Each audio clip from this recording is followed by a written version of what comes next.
Sabar Besti, wis bojomu PPN ora nang penggondo. Seorang istri mengamuk naik panggung akibat suami joget dengan biduan. Videonya viral di media sosial, salah satunya diunggah oleh akun Instagram @rangmedia. Pada video tersebut tampak acara dangdutan sedang berlangsung. Ketika penyanyi tengah melantunkan lagu, 3 orang pria naik ke atas panggung. Ketika sedang asyik berjoget, tiba-tiba seorang perempuan naik panggung dan mengamuk. Perempuan yang memakai rok coklat itu mengamuk pada laki-laki di panggung, kemudian menuntun suaminya untuk turun panggung.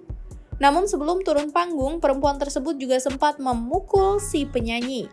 Video tersebut sontak mengundang berbagai respon dari warganet.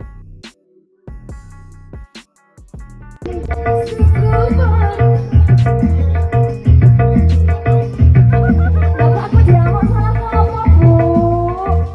Aku ditangkap di koko nyanyi. Jenengan bisa terpidana loh ya.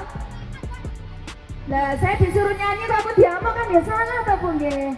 Oh alah, aja mentang-mentang ngono, Bu. Sampean kok ya isin-isini keluarga kene ae toh. Sabar Besti, wis bojomu PPN ora nang penggondo.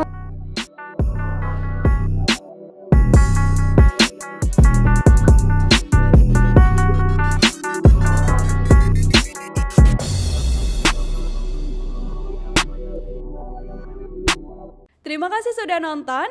Jangan lupa like, subscribe, dan share ya.